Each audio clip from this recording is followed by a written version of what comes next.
Oke, halo guys. Suara gue jelas nggak ya?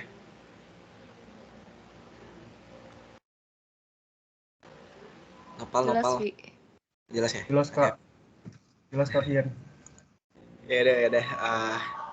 Mungkin kita mulai aja ya. Sorry, sebelumnya kenalin dulu gue Vian. Gue yang bakal ngajar spamen AKL untuk malam hari ini. Dan gue mau minta maaf banget ya untuk ke kemunduran waktunya dari yang awalnya di jadwal jam 7 sekarang jadi jam 8. Karena ada satu dan lain hal yang cukup penting akhirnya harus dimundurkan.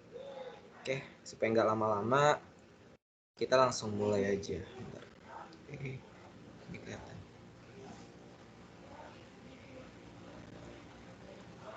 Oke, ini share screen-nya udah kelihatan belum?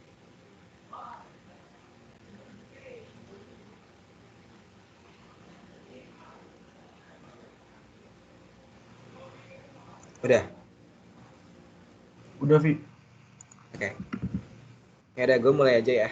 Jadi kan kita lanjut ya ke materi AKL di paruh 2 after UTS kemarin. Jadi sebenarnya untuk dua materi awal kayak mungkin di silabus kalian tuh agak berbeda dengan silabus gue.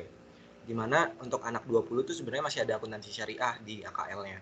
Tapi di kalian tuh udah dihapuskan, tapi untuk materi yang interim kayak gitu tuh jadi dipisah sama yang persentase kepemilikan ownership itu sendiri kayak gitu. Jadi sebenarnya bedanya di sana. Makanya nanti kalau kalian lihat soal tahun lalu ada satu soal yang gue nggak bahas, itu sebenarnya karena silabusnya udah beda aja kayak gitu. Dan ini soalnya gue ambil dari kuliah Dora, Bitly kuliah Dora. Mungkin kalian udah pada tahu. Nanti kalau kalian mau lihat soalnya karena di sheet ini kurang terlalu jelas, itu boleh dibuka aja langsung di sana kayak gitu. Oke, gue coba jelasin singkat aja sesuai soal ini aja. Nanti mungkin kalau teman-teman ada yang penasaran tentang logiknya lebih dalam lagi, itu bisa PC gue aja atau tanya ke gue juga nggak apa-apa banget kayak gitu. Karena mostly menurut gue soal ujian UAS gue ini itu cukup mudah lah, nggak yang se-tricky UTS kemarin kayak gitu. Oke, ya gue introduksi singkat kedua aja deh. Bentar. Gue buka materinya. Oh ya, untuk materi gue pakai punya asdos gue yang dulu ya, si Ian. Jadi di sini materinya sebenarnya sudah cukup menggambarkan untuk sedikit ngasih introduksi singkat ke kalian aja sih sebenarnya. Jadi untuk week 8 ini sebenarnya kita membahas mengenai transaksi utang piutang pada anak perusahaan dan juga parent-nya kayak gitu. Jadi kan sebenarnya udah sempat dipelajari di paruh UTS, di mana kalau di dalam consolidationan si parent sama si anaknya itu kan dianggap sebagai satu perusahaan yang sama ya. Jadi di dalam satu perusahaan yang besar di mana itu merupakan gabungan dari parent dan anaknya kayak gitu. Nah, di week 8 ini tuh mencoba menggambarkan gimana sih kalau seandainya si anaknya atau si parent-nya bisa salah satunya itu menerbitkan hutang dan yang beli ternyata si parent atau anaknya atau kebalikannya lah kayak gitu. Jadi dia kayak gitu. Jadi anaknya nerbitin hutang, parent yang beli, atau parent yang nerbitin hutang terus anaknya yang beli kayak gitu.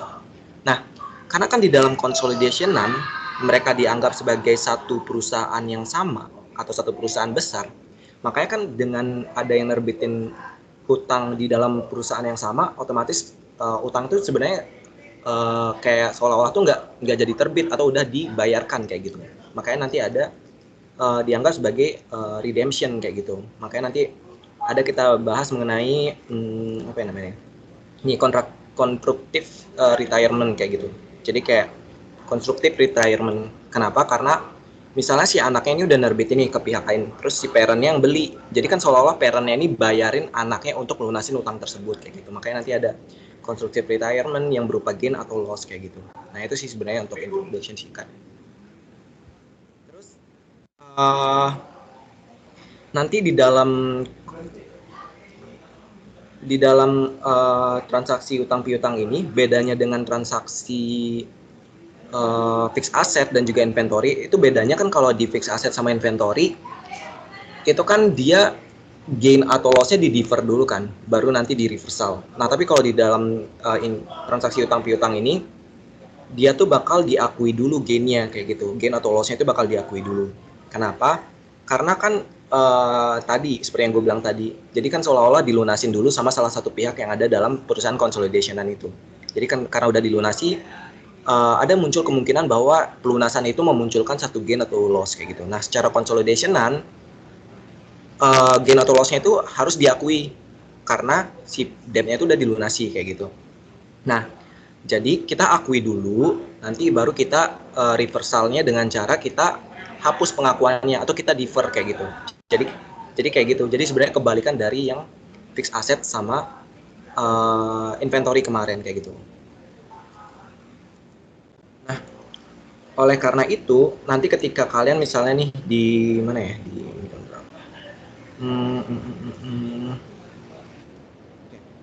jadi misalnya kalian nanti seandainya ketika kalian ingin menghitung constructive gain atau constructive loss-nya dari transaksinya itu sebenarnya caranya simple aja. Pertama tuh kalian hitung dari sebenarnya di soal lebih gampang sih. Jadi pertama tuh kalian lihat dulu apakah si anaknya itu ketika menerbitkan si hutangnya itu menimbulkan loss atau enggak. Itu pertama, loss atau gain ya atau sebaliknya kayak gitu. Terus kedua, dari transaksi pembelian misalnya si parentnya itu ngebeli utangnya anak, apakah dia bakal menimbulkan gain atau loss kayak gitu. Itu yang kedua kayak gitu. Nah, nanti kalian gabungin aja.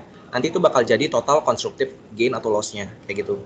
Atau kalian bisa rangkum dengan cara kalian bandingin aja carrying amount bonds-nya dengan repurchase price-nya kayak gitu. Jadi carrying amount bonds yang ada di dalam misalnya anak ya, perusahaan anaknya sekarang, misalnya anggaplah carrying amount-nya itu 9.000. Terus repurchase price-nya itu adalah anggaplah 11.000. Kalau kayak gitu kan berarti CA-nya itu lebih kecil dari repurchase price-nya kan. Berarti secara consolidationan utang yang jumlahnya 9.000 itu dilunasin dengan cara ngebayar 11.000. Berarti kan kayak gitu masuknya adalah loss kan kayak gitu. Nah, kalau gain itu malah sebaliknya, misalnya yang utangnya ternyata 11.000, ternyata dia bisa ngelunasin si parentnya ngelunasin utang anaknya itu dengan bayar 9.000. Berarti itu ada gain di sana kayak gitu. Nah, dari kejadian tersebut itu ada jurnal equity yang harus dicatat sama parentnya terlebih dahulu. Jadi dia mengakui gain yang timbul dari sana terlebih dahulu. Jurnalnya sebenarnya kayak menerima pendapatan biasa kayak gitu. Jadi kayak menerima porsi net income, kalau gain income-nya di kredit, kalau loss income-nya di debit kayak gitu. Sisi pelengkapnya investment in subs-nya kayak gitu. Jadi sebenarnya itu untuk jurnal equity-nya. Lalu kan kalau kalian udah ngebuat jurnal equity, pasti dalam membuat laporan consolidation bakal ada yang namanya consolidation entry atau elimination entry kan kayak gitu. Nah, consolidation entry sebenarnya bentuknya sama aja kayak gini. Ini kan basic consolidation entry atau elimination entry juga sama lah sebutannya kayak gitu. Nah, tapi yang perlu jadi catatan di sini adalah ketika kita menerima satu gain dari transaksi redemption tadi, yang dari pelunasan oleh parent tadi dari utang anaknya, itu kita juga harus adjust dari nilai income-nya yang ada di sini kayak gitu. Jadi harus ditambah terlebih dahulu kayak gitu. Itu tuh dikali juga sesuai dengan proporsi dari kepemilikan parentnya kayak gitu. Nah, karena income-nya bertambah atau berkurang, ini juga kan bakal mengaruhi nilai investment in subs-nya. Sebenarnya nanti di soal lebih kelihatan banget sih. Ya kayak gitu. Jadi harus disesuaikan ya. Tiap ada gain atau loss yang timbul dari retirement yang terjadi dari indebtedness transaction ini, nilai income from subs-nya sama NCI net income-nya itu juga harus disesuaikan. Nah, dengan ini disesuaikan, otomatis nilai investment dan NCI-nya in net assetnya juga harus disesuaikan juga kayak gitu. Nah, ini untuk basic consolidation-nya dulu yang pertama. Nah, lalu ada elimination entry tambahan dari transaksi indebtedness ini, yaitu di mana ketika ada parent itu membeli hutang anaknya, kan berarti si parentnya itu dalam bukunya sendiri kan mencatat itu dalam bentuk bond investment kan. Sementara anaknya itu yang nerbitin hutang tetap dicatat dalam bentuk bonds payable kan. Nah, tapi secara consolidationan, karena mereka dalam satu perusahaan yang sama dianggapnya, maka nilai bonds payable dan bonds investment itu harus dihapuskan kayak gitu. Makanya kenapa di sini bonds payable-nya di debit. Kayak gitu, bond investment-nya di kredit. Jadi nilai yang udah seolah-olah dilunasi secara consolidation itu harus dihapuskan, maka dieliminasi. Lalu pelengkapnya adalah gain or loss di bond retirement. Jadi ini sebenarnya menyesuaikan aja ya. Kalau bondnya lebih besar ya udah berarti nanti bakal ada yang namanya gain kayak gitu. Berarti kalau bonds investmentnya lebih besar, kalau bond investment lebih besar berarti bakal ada loss kayak gitu. Jadi tinggal disesuaikan aja untuk akun ketiganya posisinya di mana kayak gitu. Itu kalau seandainya belum ada reversal. Nah, gimana kalau seandainya ada reversal kayak gitu? Nah, kalau ada reversal sebenarnya tinggal disesuaikan aja dengan jumlah amortisasi dari sisi parent sama sisi anaknya kayak gitu. Jadi itu tinggal disesuaikan aja di tahun tersebut berapa jumlah yang diamortisasi, baru kalian catat di jurnal equity-nya. Reversalnya adalah kebalikan dari jurnal gain or loss yang kalian catat di atas. Kalau reversal gain, tadi kan kita nyatanya income-nya di kredit ya. Yaudah sekarang income-nya di debit kayak gitu. Terus investment-nya di kredit kayak gitu. Ini reversal loss tinggal dibalik aja kayak gitu. Nah, nilai reversalnya itu sebenarnya didapat dari nilai bonds payable yang amortisasinya sama bond investment yang amortisasinya. Jadi nilai akumulasi dari kedua itu. Tergantung posisi mereka itu nerbitin secara untung atau rugi dari masing-masing pihaknya. Jadi kayak ini menjadi satu kerugian atau malah jadi satu keuntungan kayak gitu. Dan ini juga sama. Kalau ini kerugian berarti tinggal ditambahin aja. Tapi kalau ini keuntungan, ini jadi kerugian berarti tinggal saling offset aja kayak gitu. Nah ini sebenarnya bukan jurnal equity, ini jurnal biasa kalau lo punya investment atau punya utang kayak gitu. Ini sebenarnya udah dipelajari di AK1 atau AK2 gitu. Jadi gue nggak perlu jelasin detail lagi ya. Terus setelah kalian buat tadi, ini misalnya kan udah reversal ya, misalnya untuk 1 tahun ke depannya kayak gitu. Nah, di tahun ke depannya itu juga perlu basic consolidation entry lagi kan, karena kalian juga bakal buat consolidation financial statement lagi. Nah, jurnalnya masih sama, cuma yang perlu disesuaikan adalah kembali lagi. Ketika ada reversal gain atau loss, kalau ada reversal gain berarti kan ada pengurangan terhadap gain kan. Berarti ini harus disesuaikan lagi, income from subs-nya sama NCI net income-nya. Nah, karena ini disesuaikan, otomatis nilai investment sama NCI-nya juga bakal lebih turun, yang bakal dikurangi di sini kayak gitu. Di consolidation entry ini kayak gitu. Jadi ini menyesuaikan aja sebenarnya dari jurnal equity-nya kayak gitu untuk nilai perubahan dari income from subs-nya sama NCI net income-nya kayak gitu. Terus yang ini kita selanjutnya ke elimination entry yang tambahan ini.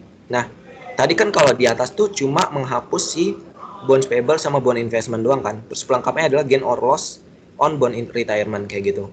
Nah, di sini tuh kenapa cuma ada 3 akun ini? Karena nih asumsinya misalnya ini terjadi transaksinya itu di akhir tahun. Jadi sebelum ada yang namanya interest expense sama interest revenue yang timbul dari bonds payable dan juga bond investment ini. Nah, di case yang kedua ini kan gimana kalau seandainya udah ada interest expense sama interest revenue kayak gitu kan. Nah, yang pertama kalian juga tetap harus hapus besaran bond payable sama bond investment yang udah di retirement tadi secara consolidationan.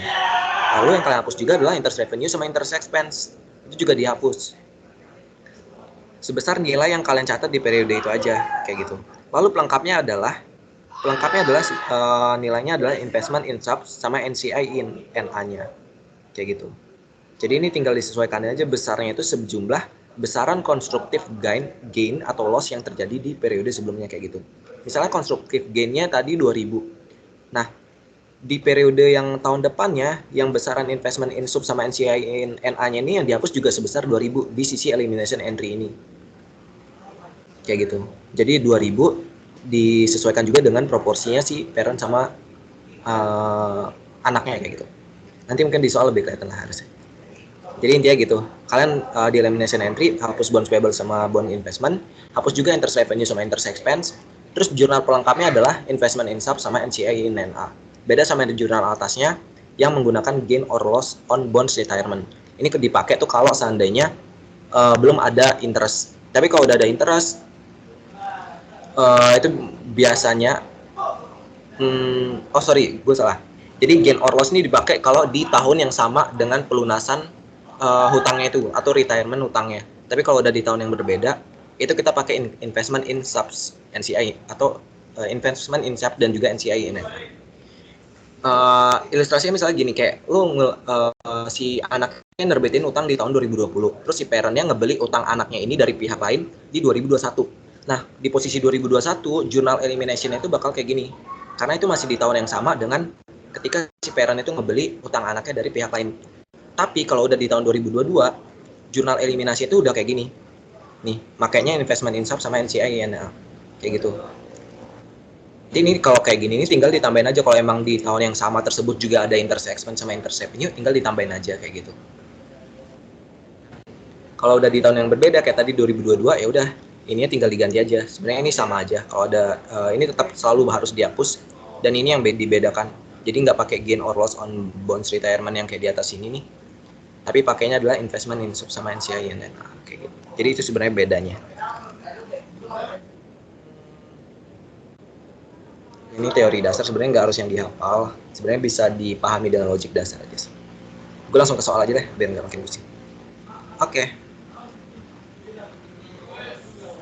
jadi di sini dikasih tahu nih PT ABC itu mempunyai 90% ownership dari PT XYZ.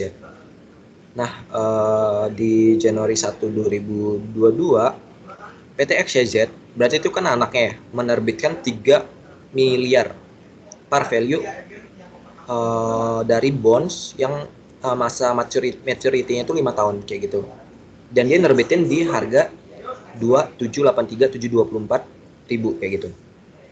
Berarti kan dia nerbitin di harga parnya kan, berarti ini diskon kan. Terus which PT pihak 3, berarti dia dibeli sama pihak yang di luar consolidationannya, berarti pihak eksternal kayak gitu. Terus the coupon rate on the bonds is 10%. Interest payment is paid annually on Januari 1, jadi dibayarnya tiap tahun di Januari 1. Terus on Januari 1 2023, berarti 1 tahun setelah penerbitan, PT pihak 3 itu menjual hutang PT XYZ ke PT ABC, berarti ke parentnya si PT XYZ ini, dengan nilai 2.906.927.000 kayak gitu. Oke, berarti si parentnya beli dengan harga segini, utang si anaknya kayak gitu. Terus bonds are amortized using the effective interest rate method. Ya udah. Terus the applicable effective interest rate. Nah, ini kita udah dikasih tahu nih, effective interest rate-nya adalah 12% untuk Januari 1 2022 dan 11% untuk Januari 1 2023 kayak gitu. The following are amortization schedules of the bond for PT XYZ. Oke. Jadi ini adalah amortization schedule-nya. Jadi ini dari sisi yang si anaknya yang nerbitin utang, ini dari sisi yang parentnya yang beli utang itu. Jadi kan si anaknya nerbitin di Januari 1 2022. Ya udah, di sini masih carrying amount-nya sesuai penerbitannya. Terus ini Desember 31 2022 itu udah mengalami pengejasan adjust kan, karena udah jalan 1 tahun kayak gitu. Ya udah, di sini kalau dari sisi parentnya, di sini dia baru belinya di Januari 1 2023, makanya kenapa mulainya startnya dari situ kan. Ya udah, kayak gitulah intinya. Terus ya udah, kita lanjut ke pertanyaannya aja, karena itu cuma informasi tambahan aja.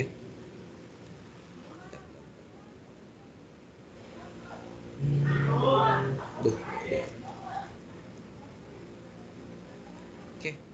Terus yang diminta sama soalnya adalah what amount of gain or loss related to this intercompany bond transaction that will be reported in the 2023 consolidated financial statement, include the calculation. Jadi kita diminta untuk mencari besaran gain or loss yang terkait dari intercompany bond transaction yang terjadi yang harus direport di 2023 kayak gitu. Terus prepare an elimination entry, journal entry related to the bond transaction for the consolidated financial statement for the year ended Desember 31 2023 kayak gitu. Jadi diminta untuk membuat elimination entry-nya kayak gitu. Berarti kan pertama kita identifikasi dulu. Ini tuh di Januari 1 di tahun 2023 kan dia minta untuk reportnya. Berarti ini terjadi di tahun yang sama ketika dia pembelian dari si parentnya terhadap utang anaknya kan kayak gitu. Ya udah. Kalau kalian mau ngitung, ini sebenarnya rangkuman soal aja. Ini tuh besaran penerbitan saham anaknya pertama kali. Terus ini adalah yang si PT parentnya beli dari si PT eksternal tadi kan. Ya udah, kalau mau ngitung untuk bentar gue lihat.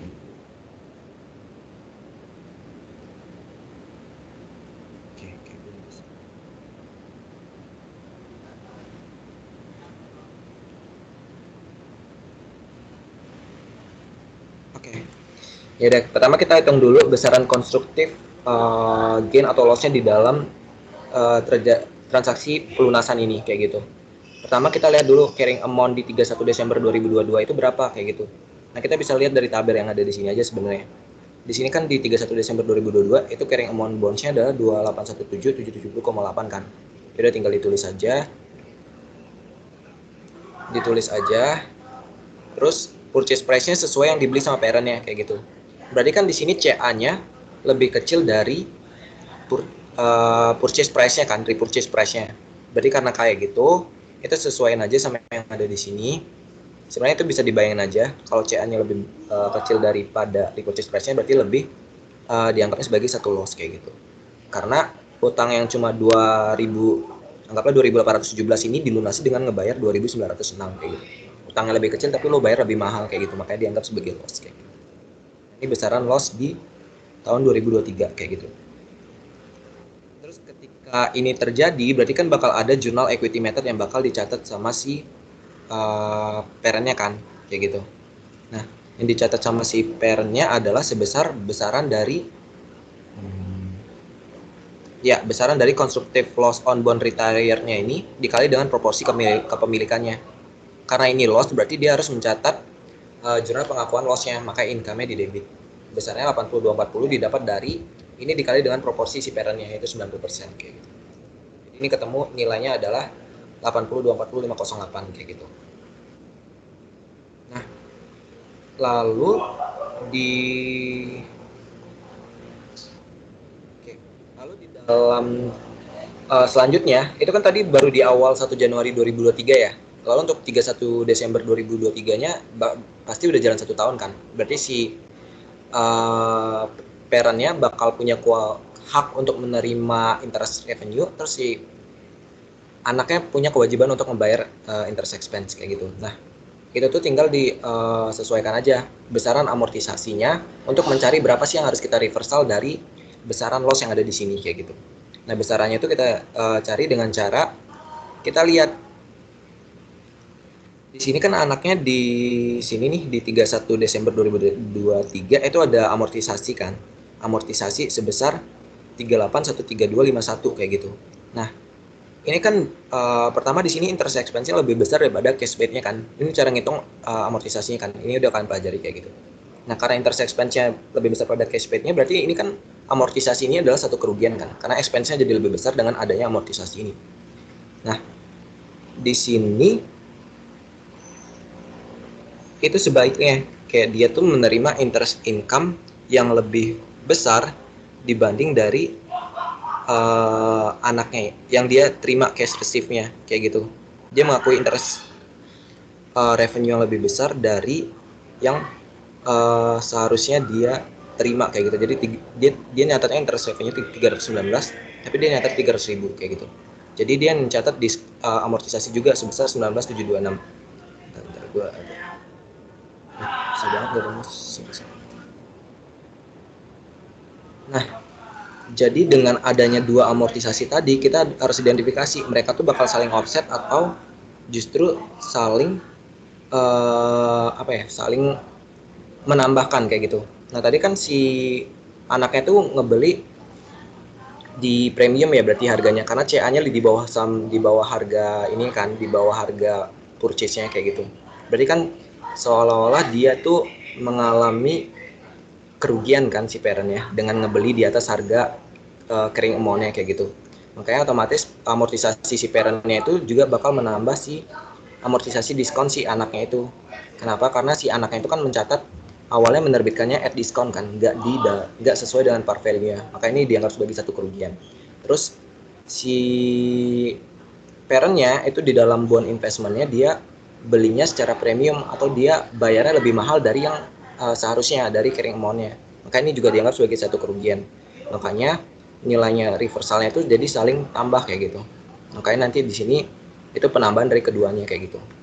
Nanti beda halnya misalnya kalau seandainya di sini diskon, itu malah jadi saling offset kayak gitu. Karena si PT ABC-nya, si parent-nya itu ngebeli utang anaknya di bawah harga carrying amount-nya. Berarti kan parent-nya mendapat satu keuntungan. Makanya amortisasinya juga dianggap sebagai satu keuntungan.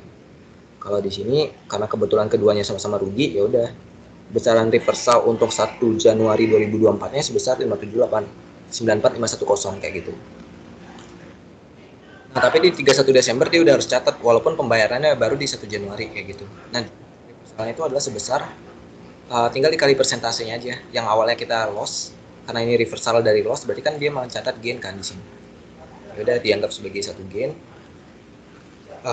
Besarannya dihitung dari 90% dikali dengan constructive reversal loss yang ada di sini kayak gitu. Kayak gitu. Jadi besarnya 52105 kayak gitu.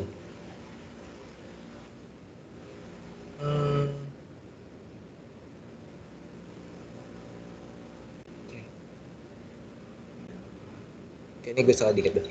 Lalu untuk jurnal yang kedua, itu kan soalnya minta kita untuk ngebuat jurnal consolidationan kan. Nah, elimination journal entry related to bond transaction. Berarti kita perlu catat jurnal consolidation yang berkaitan sama transaksi ini kayak gitu.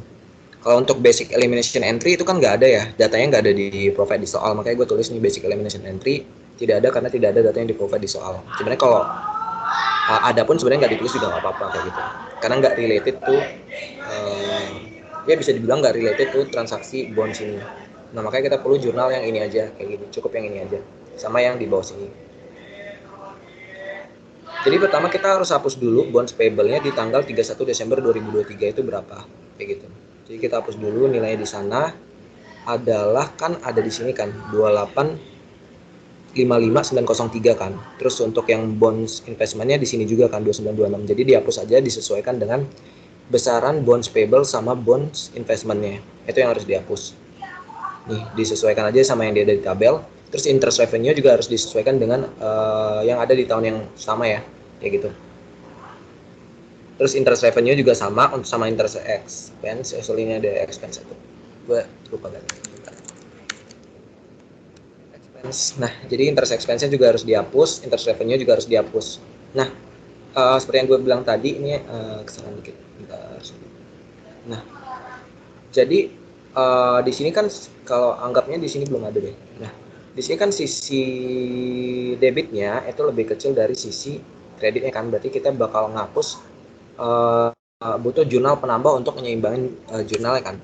Seperti yang gue bilang tadi di sini, kalau kita butuh gain or loss on bonds retirement itu kalau seandainya dia tuh terjadi di tahun yang sama kan, consolidation entry di tahun yang sama dengan transaksi pelunasannya.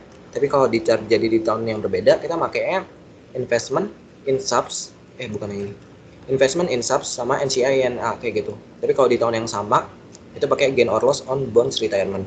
Nah, karena ini case-nya di tahun yang sama, di mana dia belinya di 1 Januari 2023 yang ada di sini. Terus dia naiknya juga soalnya untuk 31 Desember 2023 kan. Dan karena itu ini di tahun yang sama, makanya kita pakai namanya loss apa sih nama lengkapnya? Loss on bonds retirement. Retirement. Nilainya adalah tinggal disesuaikan aja. Kita ngitungnya tadi yang di 1 Januari kan besar loss on bond retired-nya adalah 89.156.120 kan. Ini tinggal dikurangi dengan jumlah yang di reversal di tahun yang sama, yaitu di 2023. Misalnya adalah 5789.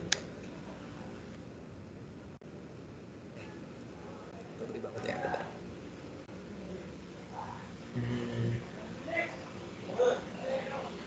Oke, iya benar. Oke, jadi kayak gitu ya caranya untuk memperhitungkan besaran dari jumlah loss yang bakal di retire. Tapi bentar gue cek dulu sedikit.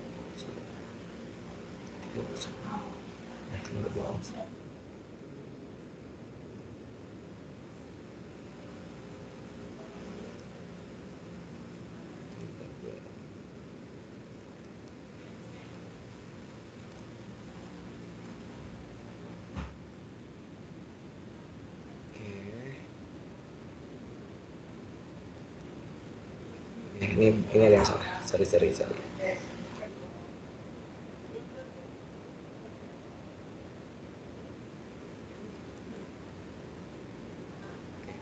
Ragu di sini.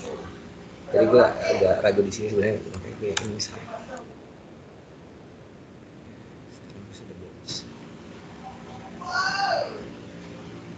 Sorry ya guys, bentar gue cek dikit lagi.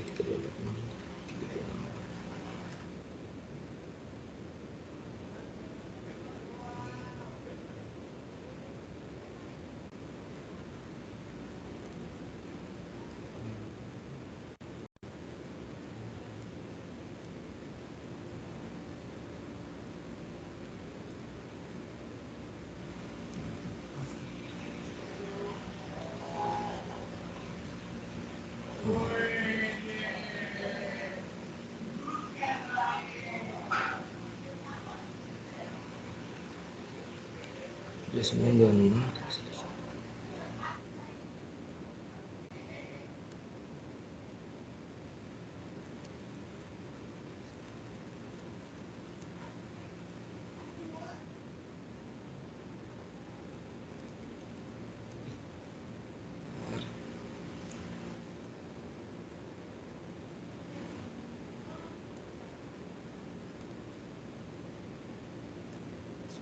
judulnya tiket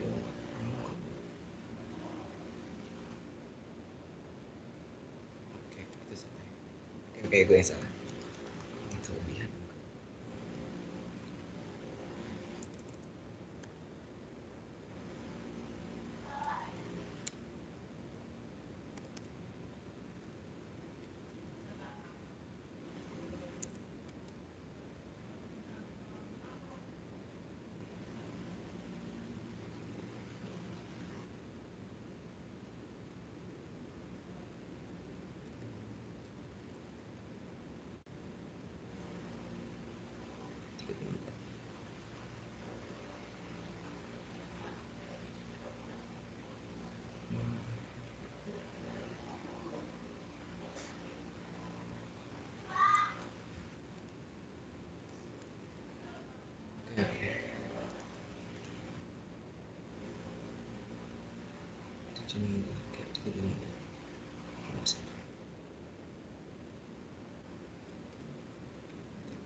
Oke, jadi ini sebenarnya agak ada beda sedikit di komanya. Gue tadi salah hitung dikit. Kayak gue harus cari nanti lagi ini karena takut kelamaan juga. Tapi intinya tuh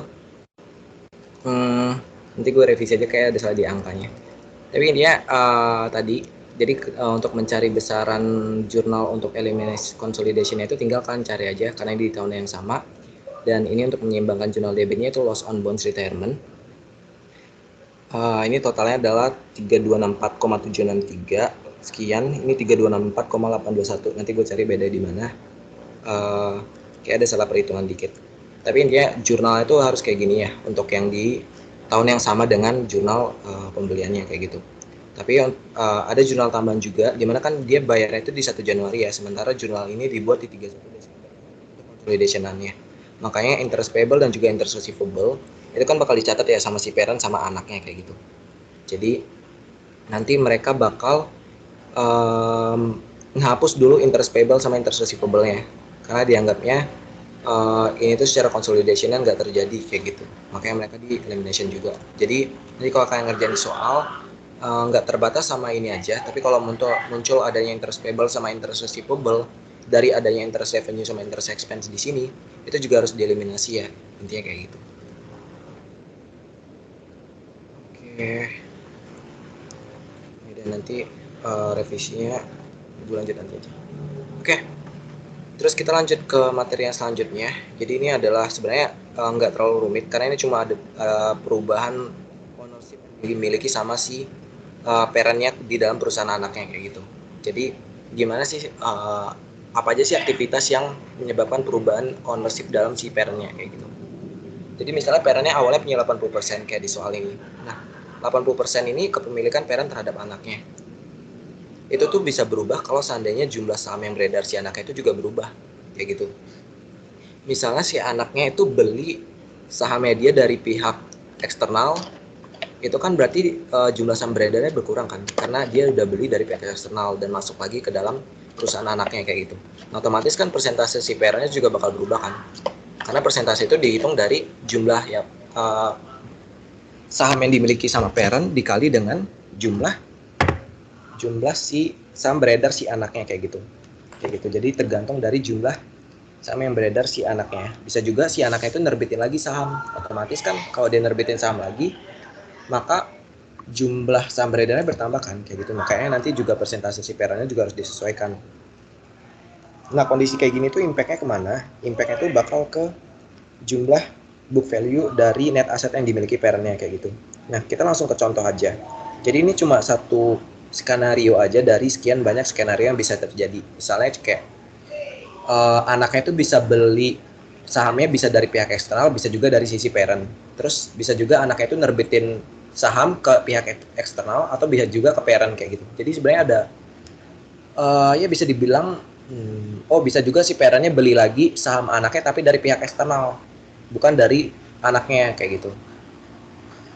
Bisa juga si parentnya jual sahamnya dia ke pihak eksternal, bukan jual ke anaknya kayak gitu. Nah jadi sebenarnya total tuh ada 6 skenario sih untuk materi ini yang gue hitung ya kayak gitu.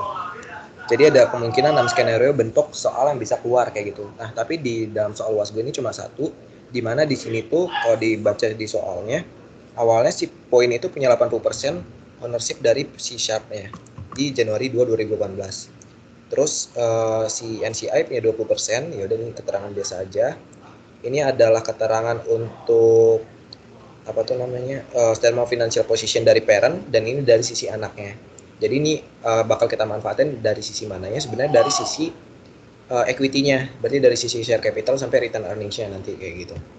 Terus lalu ada informasi tambahan di mana di saat Januari 1, 2022 atau sekitar 4 tahun setelah parent-nya itu beli dulu yang di sini, itu si anaknya itu ternyata menerbitkan nih additional 5.000 shares to non affiliated. Ya udah berarti dia nerbitin saham ke pihak eksternal kayak gitu. Berarti kan nanti kalau kita bayangkan berarti jumlah saham beredarnya bakal bertambah kan. Kayak gitu. Dia nerbitin dengan par value 10, sold-nya adalah sold price-nya atau sell price-nya adalah 25 kayak gitu. Terus dia minta kita untuk mencatat journal entries record by PT Poin related to charge of ownership. Jadi kayak journal entries yang jurnal equity, sebenarnya equity method yang bakal dicatat sama si parent dari adanya transaksi perubahan jumlah saham beredar anaknya ini kayak gitu. Terus dia minta juga untuk di nomor 2-nya give delimiting entries related to change of ownership kayak gitu. Udah, kita catat dulu informasi awalnya. Jadi sebelum terjadi penjualan itu kan awalnya ada share capital yang nilainya 200.000 kan di sini kayak gitu. Ini punya anaknya kan 200.000. Nah kita pertama perlu tahu dulu berapa sih jumlah saham beredar anaknya awalnya kayak gitu. Nah caranya kita cari adalah kita bisa memanfaatkan share capital di sini 200.000 dan nilai par value yang ada di sini kayak gitu 10 kayak gitu. Karena nilai par value itu umumnya sama untuk setiap saham yang ordinary kapanpun dia bakal diterbitkan kayak gitu. Nih, makanya nanti nilainya kita hitung dulu 200.000 dibagi jumlah par value-nya 10. Nilainya adalah 20.000 kayak gitu. Nah, dari 20.000 saham yang beredar di tanggal 31 Desember 2021 sebelum terjadinya penjualan yang tambahan ini, berarti kan si peranya punya 80%. Maka tinggal dikali aja 80% dari 20.000 berarti peranya punya 16.000 lembar saham kayak gitu. Berarti NCI-nya 4.000. Nah, after shares dia nambah 5.000 lagi. Berarti nanti yang outstanding ini nambah jadi 25.000 kayak gitu. Nah, ini adalah nilai par sama share price-nya kayak gitu. Oke, pertama kita kalau ngerjain soal gini tuh kita coba buat dulu rangkuman effect-nya itu kayak gimana. Kayak gitu. Jadi pertama nih before new issuance, ini following new issuance kayak gitu. Ya udah kalau before awalnya kan dia 200.000 kan, share premiumnya 50, return earningnya 350. Berarti kan total net asset atau equity anaknya itu adalah 600.000 kan. Nah dari 600.000 itu parent waktu itu sebelum diisu baru sama si anaknya, dia tuh punya 80% kepemilikan. Berarti ya udah tinggal dikali aja 80% kali 600.000. Ketemulah 480.000. Nah ini berarti book value si parents-nya di dalam anaknya 480.000, NCI-nya 120.000 kayak gitu. Nah gimana kalau seandainya udah diterbitin? Kalau udah diterbitin kan berarti tinggal dikali aja kan. Kalau nilai par value bakal masuk ke share capital, berarti tinggal dikali aja 5.000 kali 10, berarti 250.000. Lalu sisanya bakal ada share premium kan, karena dia nerbitin di atas nilai par. Ya udah tinggal ditambah aja nilai share premiumnya. Berarti sekarang tinggal dikali aja 5.000 dikali 25 dikurang 10 atau dikali 15 kayak gitu. Ini rumusnya udah gue tulisin di sini. Dan penambahnya ini harus ditambah dengan share premium sebelumnya 50.000. Makanya nilainya 125.000. Jadi dia nambah share premiumnya 75.000 kayak gitu. Terus return earnings-nya kan nggak ada perubahan ya di sini karena nggak ini berubah karena ada penerbitan saham baru kayak gitu, bukan ada net income kayak gitu. Ya udah berarti ini tetap 350.000. Ya udah sekarang total equity anaknya itu 725.000 kayak gitu.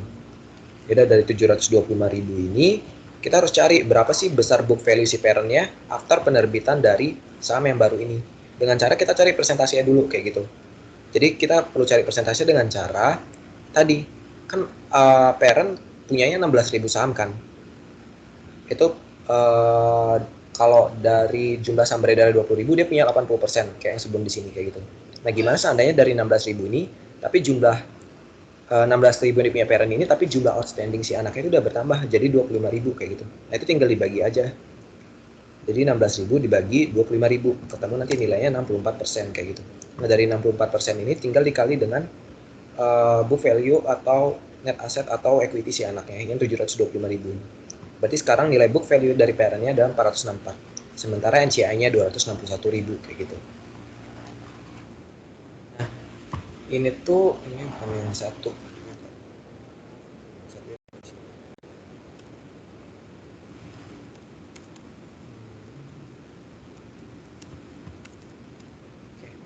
Jadi sekarang kita tinggal catat aja jurnal yang harus dibuat si parent, jurnal equity yang dibuat parent, karena ada perubahan yang ada di sini nih. Yang awalnya 480.000, tapi karena jumlah saham beredarnya bertambah, jumlah parentnya jadi lebih kecil. Yaudah, berarti kan dia harus nurunin nilai investmentnya ke dia kan, makanya dikredit kayak gitu. Lalu penyeimbang jurnalnya adalah kita hapus akun apiknya atau share premiumnya, sama aja kayak gitu. Dihapus sejumlah besar penurunan dari 480 dikurang 464 ini kayak gitu. Jadi ketemulah 16.000 kayak gitu. Lalu di eliminating entries, nah lanjut ke soal nomor 2 ya. Jadi ini baru jurnal yang dicatat sama si parentnya udah sesuai yang diminta di sini. Lalu yang di nomor 2, give the eliminating entries related to change ownership kayak gitu. Ya udah, kalau kayak gitu tinggal dibuat rangkumannya aja. Dibuat rangkumannya sesuai kayak jurnal diferensial yang di UTS gitu kemarin. Jadi tinggal dirangkum aja parentnya berapa, NCI-nya berapa awalnya, terus RE-nya berapa, SC-nya, ini share capital, SP itu share premium ya. Ini tinggal dibagi aja. Ini kan di beginning balance tuh proporsinya masih menggunakan rate 80% kan, terus NCI-nya 20%. Udah tinggal dikali dengan sum up dari sini. Lalu di new issuer change-nya, ini kan harus dibagi ya dengan proporsi NCI sama si parent. Di new share issuance ini kan SC-nya atau share capital bertambah 50.000, SP-nya bertambah 75.000 kan. Nah, nilai itu harus dibagi ke NCI sama si parent kayak gitu. Cara bagi bukan berdasarkan persentase yang tadi, bukan yang 80% sama 20%. Tapi kita sesuaikan dengan cara kita lihat perubahannya dari sini aja. Jadi stepnya itu dari kalau mau nyari nilai ini tuh jangan menggunakan perkalian 80% sama 20%. Tapi kita pakai perubahan yang ada di sini. Nah, perubahannya adalah di sini kan parent turun 16.000 kan. Ya udah berarti di sini parentnya minus 16.000. Otomatis kalau parentnya minus 16.000, NCI-nya juga harus nilai kedua ini harus sesuai dengan nilai perubahan yang ada di sisi kanannya kan, kayak gitu. Nah, otomatis NCI-nya bertambah 141.000 supaya jumlahnya sesuai dengan 125.000 yang ada di sini kayak gitu. Jadi tinggal ditambah aja 125 tambah 16.000 tambah 141. Berarti NCI-nya itu bertambah 141.000 dari adanya transaksi ini. Jadi nggak bertambah cuma 125 doang, tapi bertambahnya total 141.000 kayak gitu. Lalu ending balance-nya tinggal ditambahin aja. Di sini 464 sesuai yang ada di sini. Terus nilai si NCI-nya sesuai yang ada di sini, 261 kayak gitu. Terus ini tinggal ditotalin aja. Lalu untuk jurnal basic elimination entry-nya tinggal ngikutin basic elimination entry yang biasa. Pertama hapus dulu equity-nya. Berarti kan di sini ada 3 ya, RE, SC sama SP kan. Udah tinggal dihapus sesuai dengan proporsi yang baru kalau untuk SC sama SP. Di sini 250.000, sini 125. Tapi kalau untuk RE selalu gunakan yang awal periode ya, yang beginning balance kayak gitu. 350. Terus sisi kreditnya investment in SARP dan juga NCI NNA sebesar jumlah yang ada di bawah sini kayak gitu. Jadi nggak ada yang namanya pencatatan. Kan kalau kalian ingat di basic elimination entry itu bakal ada dividen, bakal ada income from source sama juga NCI NNA kan, NI kan. Nah di sini tuh nggak ada karena di sini nggak ada informasi mengenai berapa sih profit si anaknya di periode tersebut kayak gitu. Adanya cuma perubahan new shares issuance saja kayak gitu. Jadi yang dicatat cuma ini aja, perlu investment in Sharp-nya sama NCI NMA-nya. Sementara untuk net income-nya nggak perlu, dividennya juga nggak perlu. Karena cuma selisih kayak masih awal tahun 2022 lah, jadi belum terjadi transaksi yang menyebabkan adanya net income sama dividen kayak gitu. Ini cuma sebatas itu aja. Oke.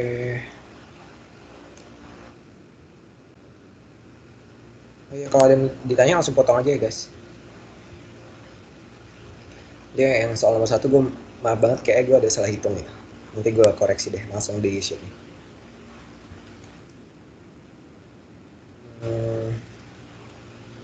Oke, gue lanjut ke soal 2 yang part B.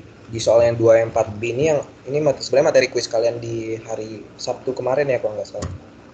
Jadi ini membahas mengenai interim acquisition. Jadi nggak selamanya perusahaan itu ngakuisisi di awal atau di akhir periode kan. Bisa jadi misalnya akuisisinya di bulan Februari, Maret, April atau di tengah tahun lah kayak gitu, di bulan Juni atau Juli kayak gitu. Nah itu tuh juga ada impact-nya tersendiri terhadap consolidation entry-nya kayak gitu. Karena kan yang kalian ingat RE itu dihapus sejumlah nilai awal ketika dia melakukan consolidation kan. Kalau di tahun yang sama kayak gitu. Nah otomatis karena dia nilai RE-nya itu misalnya dia akuisisinya di bulan April, berarti dia harus nyari nilai RE yang ada di bulan April terlebih dahulu. Nah itu gambaran singkatnya. Contohnya ada di bawah sini, misalnya nih, di sini on April 1 2022 PT Peran tuh purchase 80% ownership. Jadi dia belinya di bulan April dari PT Subsnya. Jadi ini anaknya. Dengan harga 200 juta cash kayak gitu.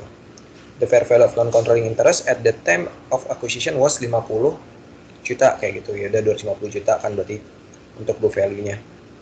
Fair value consideration yang dari kedua pihak kan. Si parent 200 juta, nih si anak 50 juta ini kayak gitu. FVC ini artinya fair value consideration ya. Udah dipelajari di UTS. Terus the equity balance of PT subsidiary as of Januari 1 2023 consists of, nah ini pemberitahuan mengenai equity anaknya atau book value anaknya. Ada 150 juta common stock sama 50 juta retained earnings. Kayak gitu. Terus di sini juga dikasih tahu bahwa PT Subsnya itu ngebagian dividen 10 juta di 1 Maret, berarti ini sebelum akuisisi, 20 juta di 20 November, berarti ini setelah akuisisi. PT Parent use the equity method of investing in subsnya itu. Terus the profit or loss data to companies for 2022 adalah sebagai berikut. Nah kayak gini. Jadi di sini PT Parent ini adalah revenue sama expense-nya untuk tahun 2022, sementara untuk subsnya dibagi 2 karena di April itu ada akuisisi si parent-nya ini. Maka yang ini itu harus di-adjusted dulu terhadap nilai return earnings-nya. Yang ini bakal masuk ke eliminasi consolidation entry kayak gitu. Oke, kita minta nanti di bawah kelihatan ya yang masuk apa perkataan gue tadi kayak. Yang pertama dari sisi requirement itu adalah give the differential calculation on the PT parent acquisition of PT subs on April 1. Jadi diminta untuk ngitung diferensial. If there is a differential, it is assumed entirely as goodwill. Berarti kalau ada differential masuknya ke goodwill. Terus yang kedua, prepare the eliminating atau consolidated entries for preparation of the consolidated financial statement as of December 31 2022. Nah, berarti kita diminta untuk mencari diferensial dulu. Diferensial caranya sama ya kalau untuk paruh kayak paruh UTS kemarin kayak gitu. Jadi pertama kita cari fair value consideration dari parent sama NCI-nya. Tadi udah dikasih tahu di soal. Totalnya ada 250 juta. Terus book value NA-nya. Book value NA-nya kan di sini dikasih tahu ya 150 juta sama 50 juta gitu kan. Tapi kenapa gue nulisnya 210 juta kayak gitu? Karena kalian perlu ingat, book value NA-nya adalah nilai yang di titik di mana akuisisi itu terjadi. Ini juga sama kan, ini di titik di mana akuisisi itu terjadi kan. Kayak kalau kalian baca soalnya, ini kan di 1 April, nilai yang dia bayar 200 juta di 1 April tuh. Terus nilai di 1 April itu juga nilai NCI-nya 50 juta. Berarti kan fair value ini, consideration-nya juga di 1 April kan. Otomatis BVNA-nya juga harus di 1 April kayak gitu. Karena BVNA yang ada di sini itu di 1 Januari 2022, bukan 1 April. Nah, kalau mau nyari besaran BVNA untuk 1 April, berarti kita perlu masukin nilai si net income di tahun sebelum di bulan sebelum akuisisinya, yaitu Januari sampai Maret. di sini kan ada income 20 juta ya di tabel yang ini dari sisi subsnya. Terus dari income 20 juta, di sini ada informasi tambahan bahwa 10 jutanya dibagikan dalam bentuk dividen di Maret 1 kayak gitu. Otomatis dari 20 juta ini 10 juta yang masuk dividen, sisanya pasti masuk return earnings kan. Nah, itu yang bakal jadi nilai return earnings terakhir sebelum terjadi akuisisi kayak gitu. Makanya nilainya adalah bukan 50 juta yang ada di sini return earnings-nya, tapi jadi totalnya adalah 60 juta karena ada penambahan yang ada dari net income Januari sampai Maret dan juga dividen Januari Maret 1 ini kayak gitu. Makanya nilainya adalah 150 juta tambah 50 juta ditambah dengan 20 juta sini dikurang dengan 10 juta dari dividen yang Maret 1-nya kayak gitu. Totalnya adalah BVNA di tanggal 1 April itu 210 juta kayak gitu. Nah, isinya bakal jadi diferensial dan ini become goodwill kayak gitu. Jadi nomor 1 udah kejawab kayak gitu. Caranya kayak gitu ya, jangan kekecoh menggunakan angka BVNA yang ada di sini. Karena itu Januari 1 2022. Kita harus nyari besaran BVNA untuk 1 Aprilnya. Berapa kayak gitu. Ini kayak yang gue jelasin tadi. RE-nya harus disesuaikan dulu ya. Lalu ini sejenis rangkuman aja sebenarnya kayak ini revenue sama ekspansi anaknya kayak gitu.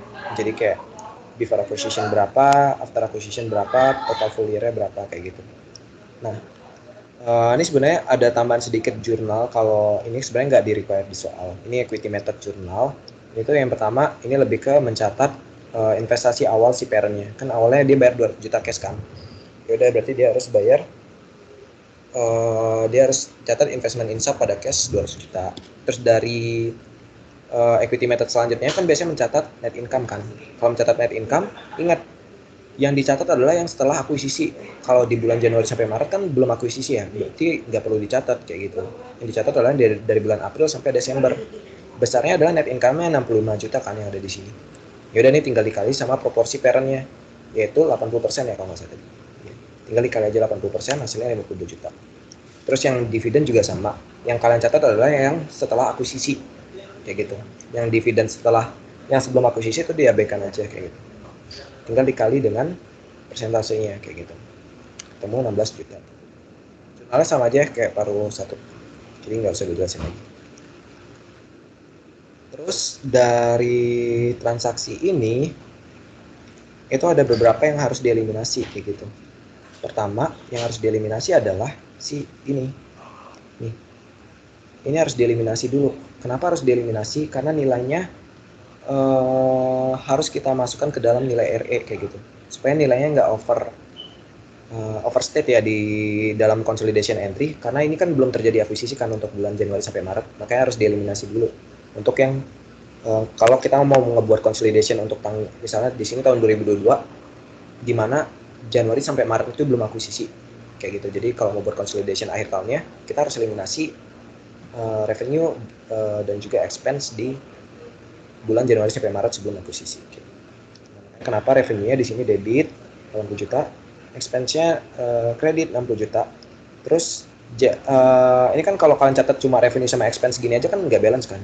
Nah sisanya itu kalian harus hapus pertama nilai dividennya dulu, dividen yang sebelum akuisisi. Itu kan tadi nilainya 10 juta ya. Nah dividen kita hapus dengan cara kita kreditkan kayak gitu 10 juta.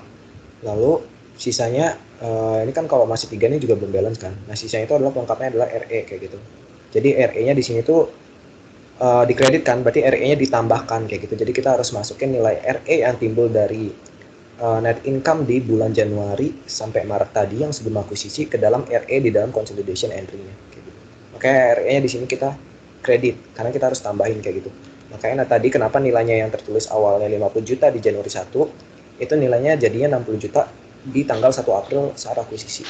Maka nilai totalnya adalah 210 juta kayak gitu. Nah inilah penyebab jurnalnya nilai book value anaknya itu jadi 210 juta kayak gitu dari jurnal eliminasi. Nah, itu baru satu jurnal aja. Kan kita juga masih punya basic elimination entry ya yang untuk menyusun consolidated financial statement kan biasanya ini juga harus dibuat kan. Yang biasalah ini ngapus equity, income, dividen, sama investment kayak gitu.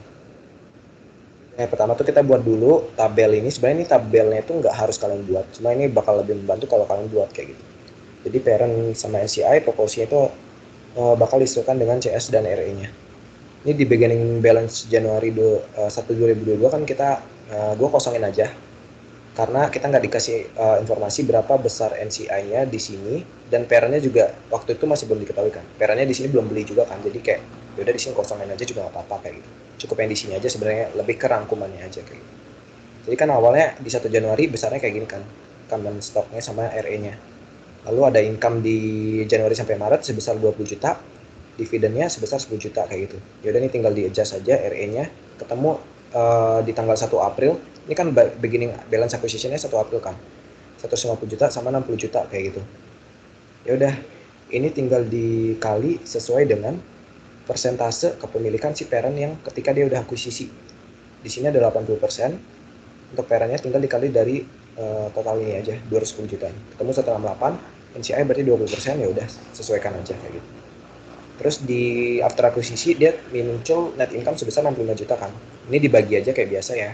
Dikali 80%, ini dividen juga sama, dikali 80% juga, terus NCI 20% kayak gitu. Nah ini nanti kalian totalin nilainya, ending book value-nya segini. Terus untuk yang ini nilai juga disesuaikan aja dari yang awal sini. Jadi beginningnya udah sekarang yang ini nih, beginning acquisition.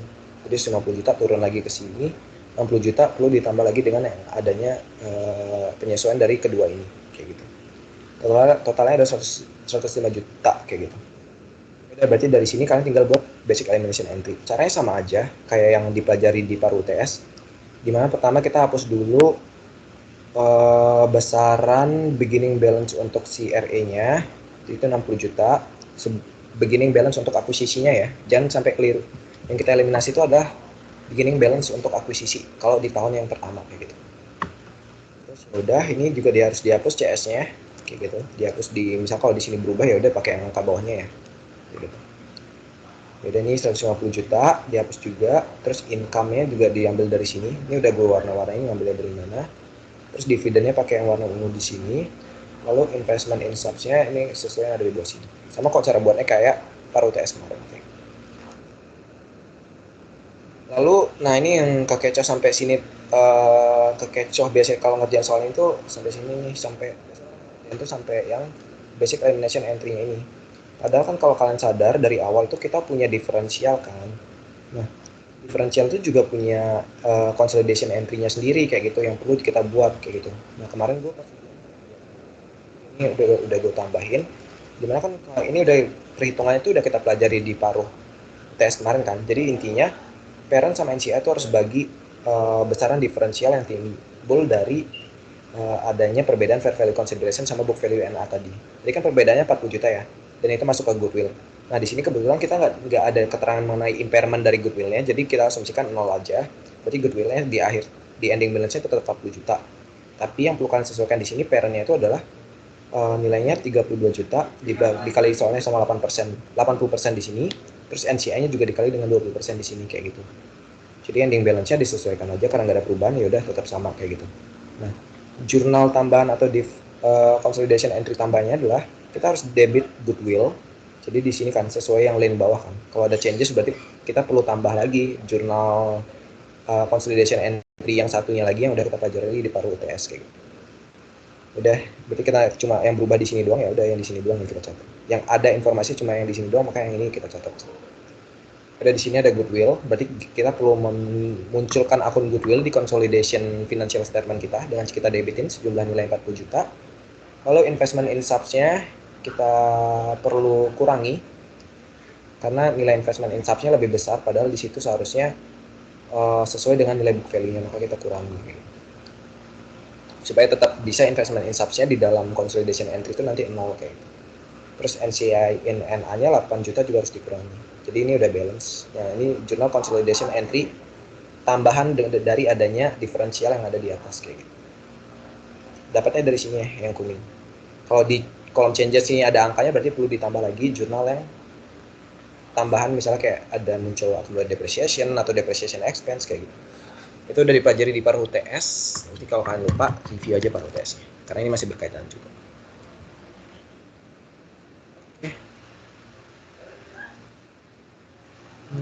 Ya, sampai sini untuk soal 2 part B. Kalau nggak ada pertanyaan, gue lanjut dulu.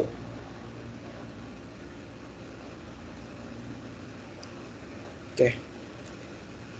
Problem 3 nih sebenarnya lebih ke translation aja sih. Biasanya umumnya bentuknya emang juga yang dibahas kan mostly itu tentang translation ya. Di soal ASIS juga bahasnya translation semua.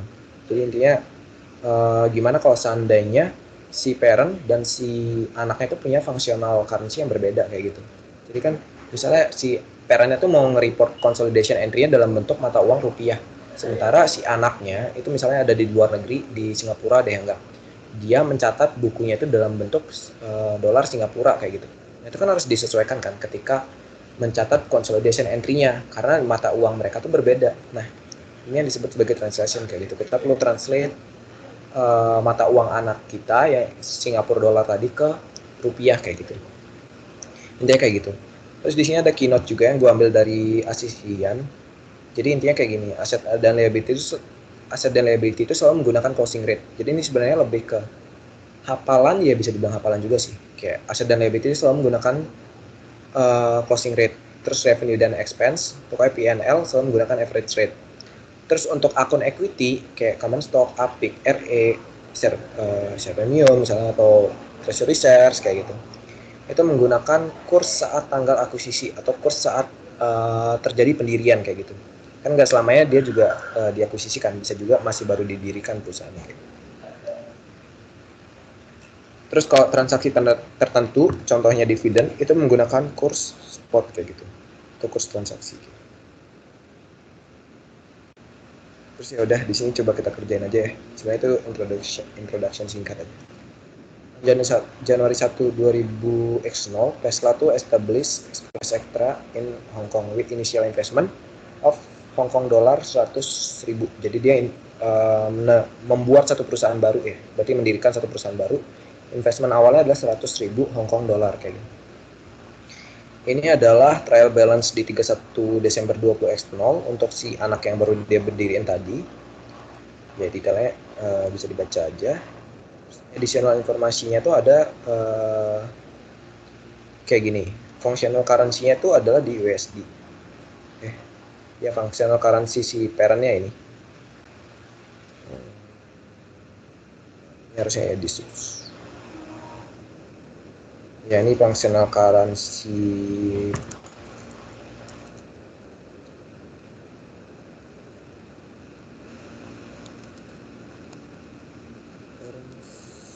functional currency-nya tuh di USD. Lalu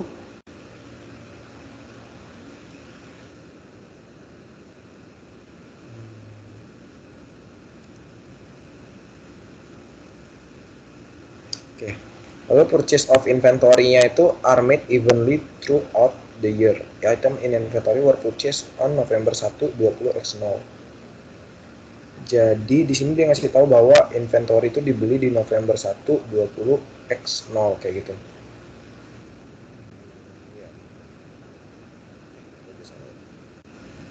Ya benar. Purchase of inventory are made evenly throughout the year. Item inventory were purchased on November 1, 20 X0.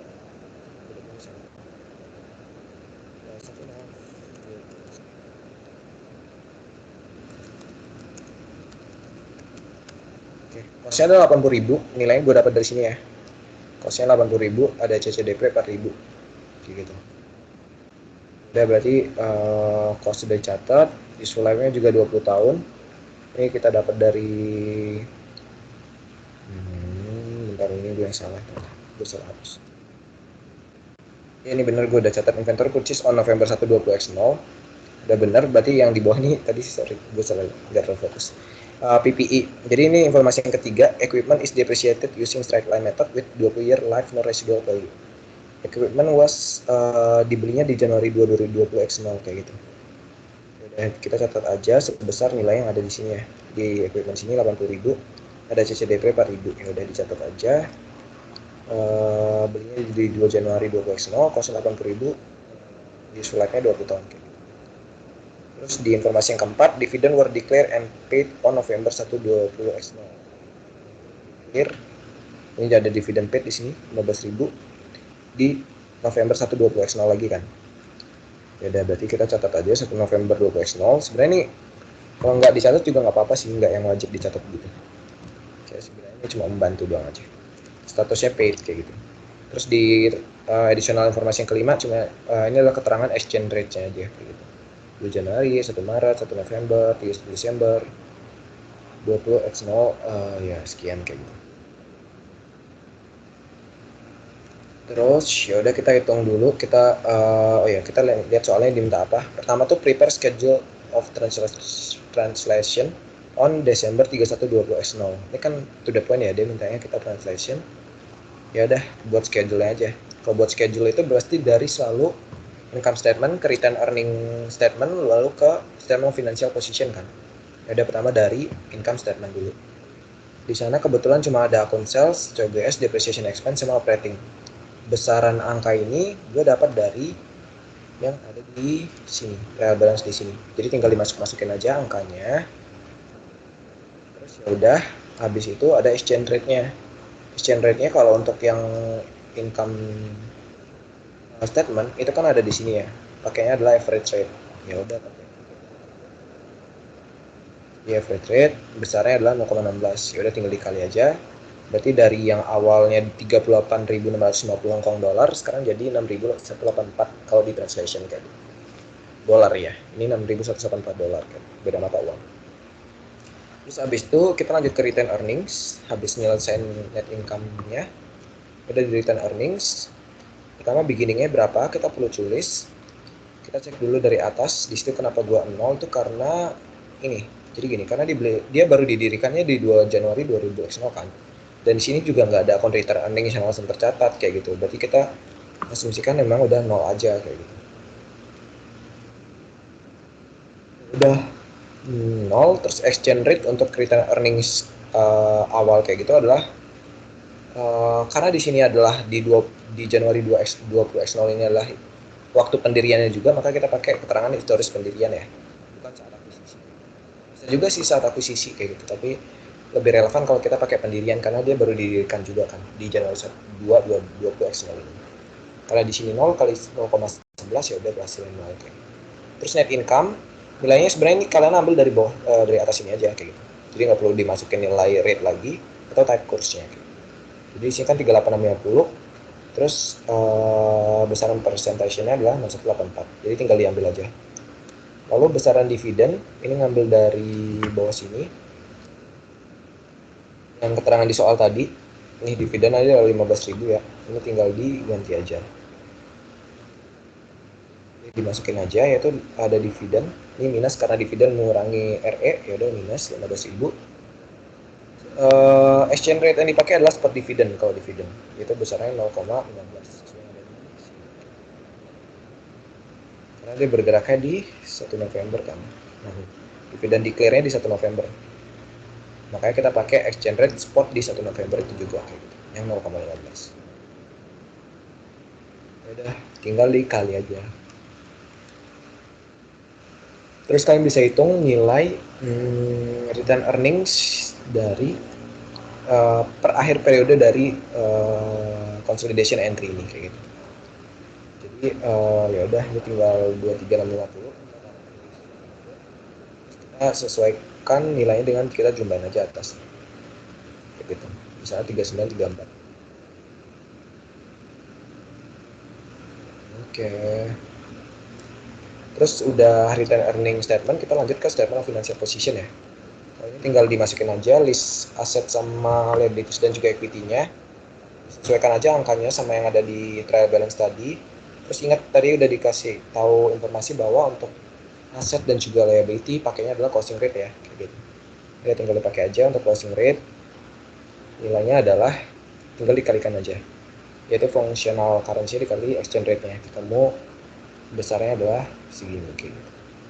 Terus yang liability juga sama cara pengerjaannya. Ini sebenarnya gampang banget, tinggal dimasukin aja sih. Yang ribetnya tuh rada banyak aja sih sebenarnya. Udah di sini udah selesai liability-nya, kita lanjut ke equity-nya kayak gitu. Equity-nya di sini kan bisa ada dua ya, common stock sama return earnings. Common stock awalnya ya udah sesuai yang ada di atas aja. Di sini kan ada common stock nilainya adalah mana ya?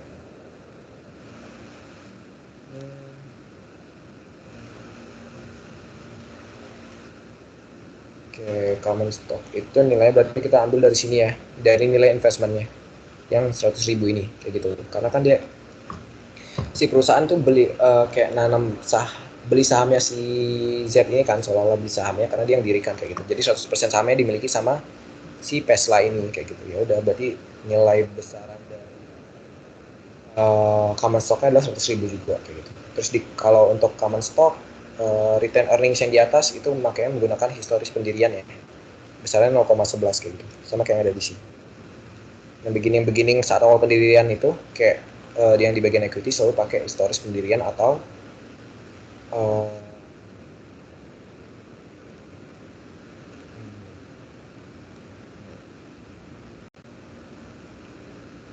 atau saat tanggal akuisisi ya kayak gitu.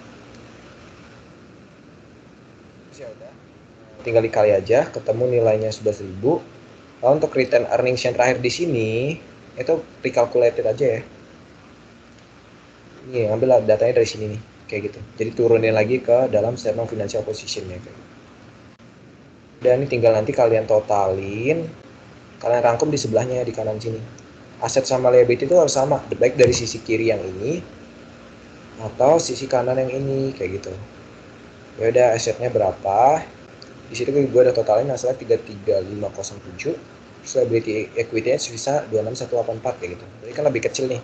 Otomatis kita perlu yang namanya translation adjustment on OCI ini, karena dia harus ya disesuaikan supaya balance dari aset dan juga liability sama equity itu seimbang kayak gitu. Kalau nggak ada ini nanti bakal lebih timbang sebelah kan kayak gini. Kalau gitu berarti statement financial position-nya salah kalau timbang sebelah. Makanya diperlukan akun plug, yaitu berupa translation adjustment di OCI. Besarnya tinggal diselisihkan aja. Oke, terus nomor 2 minta kita di sini make a journal entry for translation adjustment. Yaudah, diminta untuk entry untuk translation. Ini tuh sebenarnya lebih ke pencatatan investasi awalnya si parent tadi kan, yang nerbitin 100.000 HK dolar, Hong Kong dolar. Itu kan dia harus dikonvert kan. Kalau di dalam buku parent kan berarti harus dicatatnya sesuai dengan mata uang parentnya kan. Ya udah, tinggal dicatat aja. Investment in space ini sama aja cara nyatetnya. Terus ini revenue dari si anaknya, ini kita dapat dari sini nih, ini 6184. Jadi ingat harus pakai sesuai dengan functional currency si parentnya ya. Terus ini dari sisi dividennya, tadi udah kita hitung juga di atas 2050 kayak gitu. Terus habis itu baru kita catat nilai dari translation adjustment on OCI ini kayak gitu. Now, OCI sebesar 7323, ya langsung OCI aja 7323, langsung di bawahnya investment in space extra sebesar 73. Ini proporsi kepemilikan karena si parentnya punya 100% kepemilikan si anak yang ada di soal ini. Jadi ya udah, untuk nomor 2 tuh sebenarnya jawabannya cukup ini aja. Kalau kalian nggak menulis yang atasnya, ini gue udah kasih keterangan tuh nggak di required sih sebenarnya.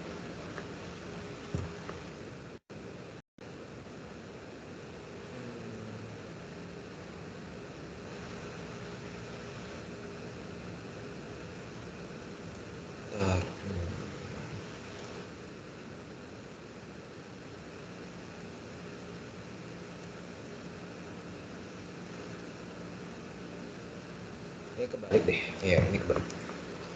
Ini harusnya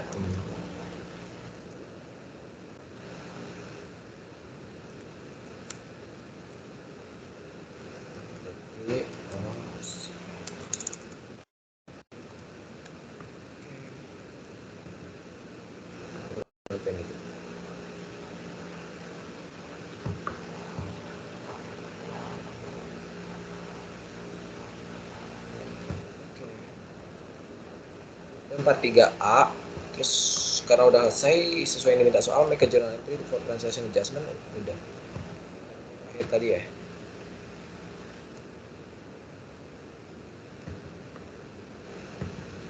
Lalu kita lanjut ke soal 3 yang part B. Di sini intinya juga masih membahas mengenai foreign currency lagi. Tapi di sini tuh ada pembelian apa nih di sini, mesin ya, pembelian mesin dari PT Sinar Mentari yang established di Indonesia, dan dia beli mesin dari Sunshine Corporation. Terus di Februari 5, 2022 PT Sinar Mentari functional currency is USD. Berarti si PT Sinar Mentari itu functional currency-nya USD, tapi dia mau bayar pakai IDR kayak gitu. Ya udah. Ini adalah rate-nya untuk tanggal November 5, November 31 sama November 33. Desember 31 sama Februari 5 kayak gitu.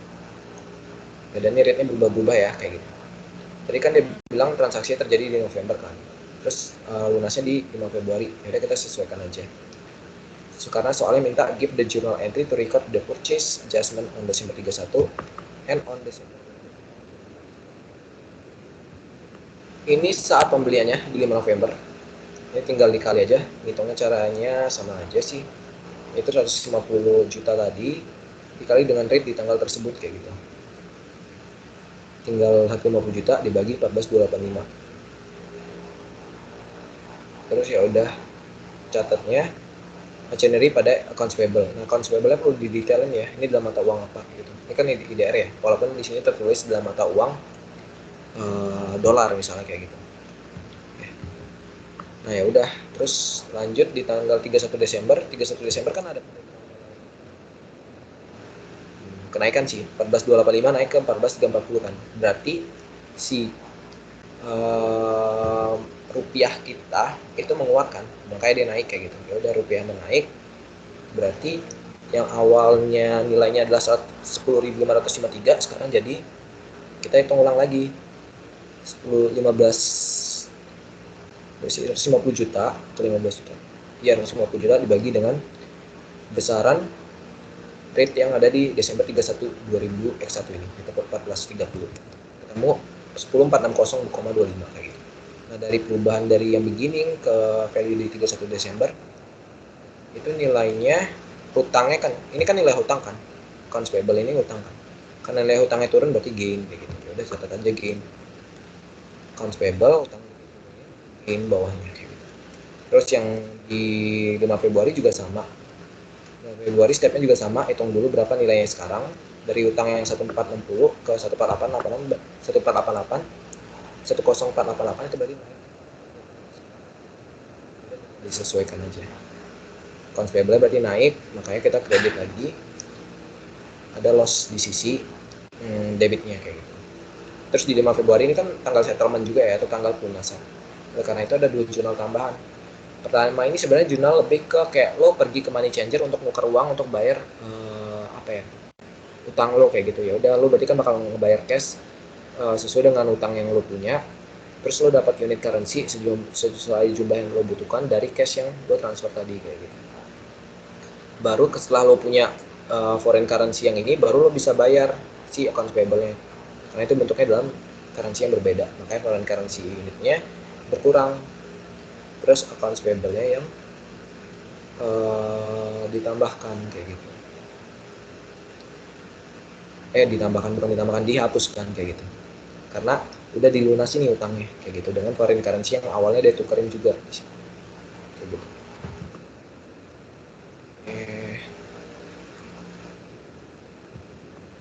Lanjut kalau nggak ada yang nanya.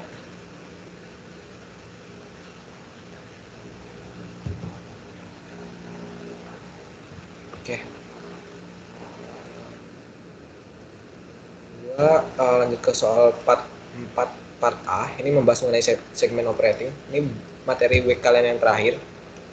Gue nggak tahu kalian udah pelajari atau belum, tapi intinya tuh dia ngebahas tentang, kan di dalam perusahaan itu kegiatan operasional perusahaan itu kan biasanya dari berbagai macam jenis kan. Misalnya kayak Astra deh, misalnya Astra dia juga pertama memproduksi motor kayak gitu, dia juga memproduksi ban kayak gitu. Misalnya dia juga ada ngasih jasa servis juga kayak gitu, atau jasa spare part juga, atau jasa ganti oli kayak gitu kan. Jadi banyak jenis operasional gitu kan. Nah, di sini tuh di segmen operating tuh dia coba menggambar, dia tuh sebenarnya diatur dalam PSAK juga, di mana Untuk segmen operating yang nilainya cukup besar, itu dengan syarat-syarat tertentu, nanti udah diatur syaratnya, itu harus disajikan secara terpisah di CALK kayak gitu.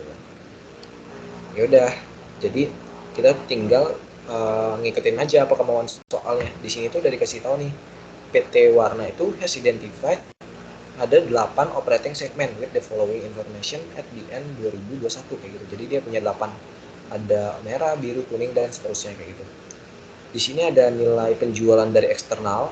Kalau eksternal itu berarti ke pihak eksternal ya intinya. Terus kalau untuk internal itu ke pihak internal perusahaannya, misalnya dari antar segmen ke segmen lain.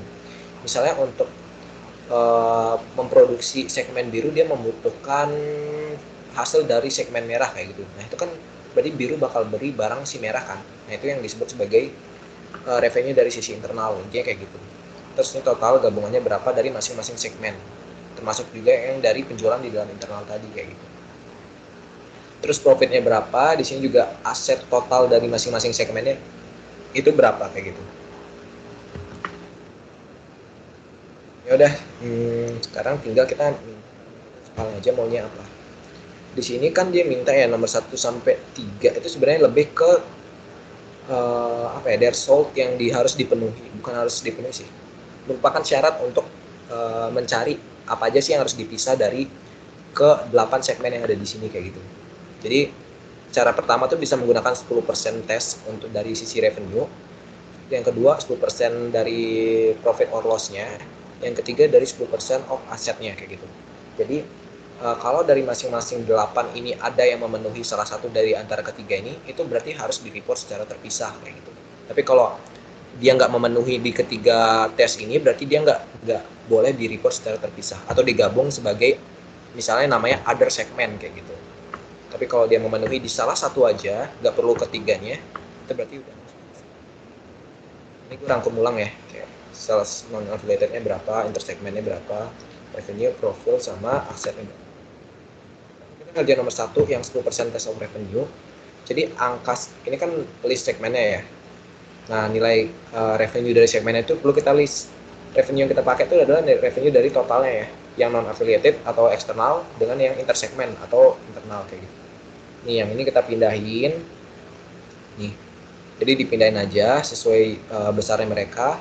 Terus kita cari persentage-nya kita cari dengan cara besaran revenue si masing-masing segmen dikali dengan total revenue-nya yang ada dari penjumlahan total dari revenue seluruh segmen kayak gitu. Jadi tinggal dikali aja, dibagi aja 100 dibagi 390, ketemunya 25,64. Yang bawahnya juga sama, 20 dibagi 390, 30 dibagi 390, ketemu persentasenya kayak gitu.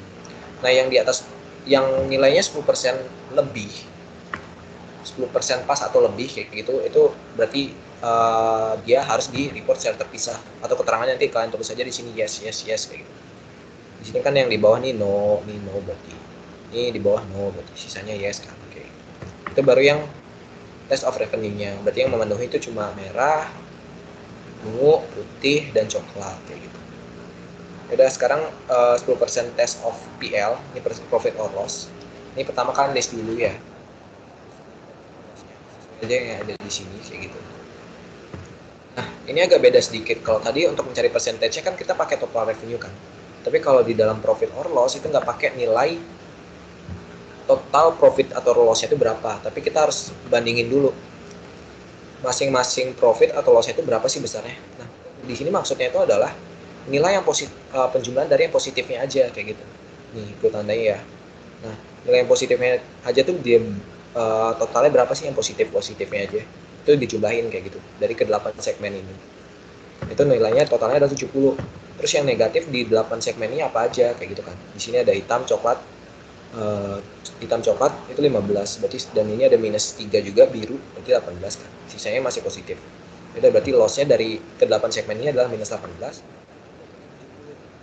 Itu kan perlu bandingkan secara mutlak ya, berarti 70 sama 18 mana yang lebih gede, berarti kan 70 kan, ini mutlak ya. Walaupun dia minus, misalnya dia minus 80 berarti kita pakai yang minusnya, berarti kita pakai lossnya karena 80 lebih besar daripada 70. 70 untuk pembandingnya. Berarti nanti kalau kalian hitung ini tinggal dibagi aja si 20 dibagi dengan si 70 yang ada di sini tadi yang udah kita hitung, yang kita bakal pakai itu. Nah, tinggal caranya sama aja, min 3 dibagi juga dengan 70 kayak gitu. Nah, yang di atas 10% mutlak, kalau dia minusnya di atas 10% tetap yes ya, kayak gitu.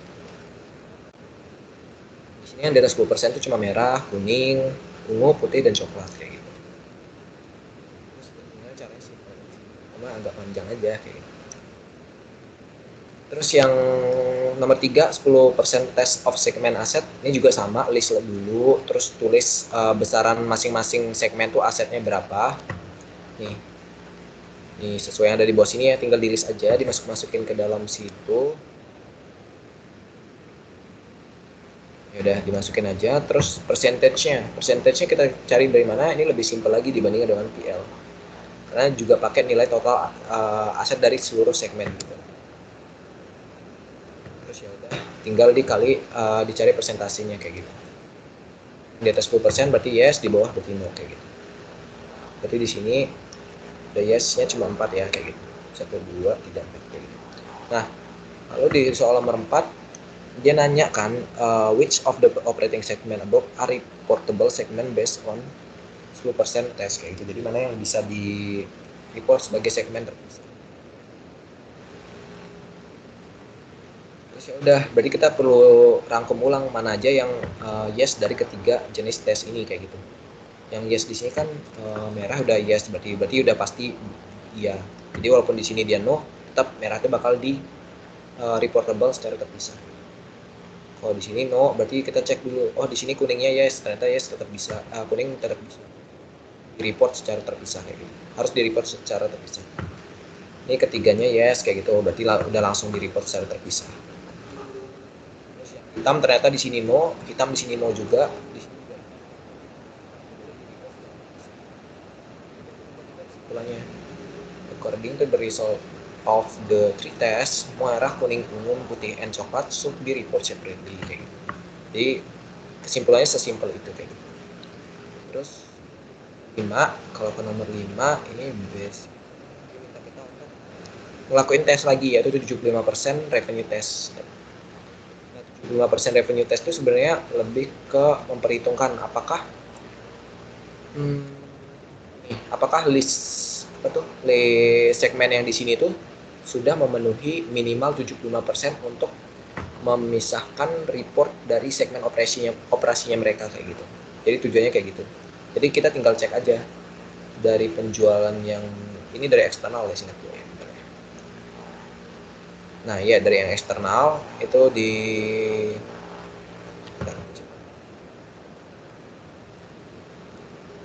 ya benar dari eksternal, ini sesuai keterangan aja. Jadi dari ambil masing-masing segmen tapi dari sisi eksternalnya aja. Itu di sini ada yang di atas sini berarti nih yang non affiliated. 20, totalnya 330. Tinggal dimasukin aja ya, sesuai segmennya. Terus yang kalian tulis di reportable ini adalah nilai yang ada di list ini. Kayak merah, kalau biru nggak ditulis ya udah kosongin aja. Kuning kayak gitu, ini ungu, putih, coklat gitu. Nah, totalnya adalah 260. Nah, ini harus kalian bandingkan apakah nilainya itu lebih sama dengan atau lebih besar dari 75% kayak gitu. Tinggal dibagi aja 260 bagi 330, ketemu 78,79. Berarti kan udah di atas 75%. Oleh karena itu, karena udah di atas, berarti ini bisa di report secara terpisah.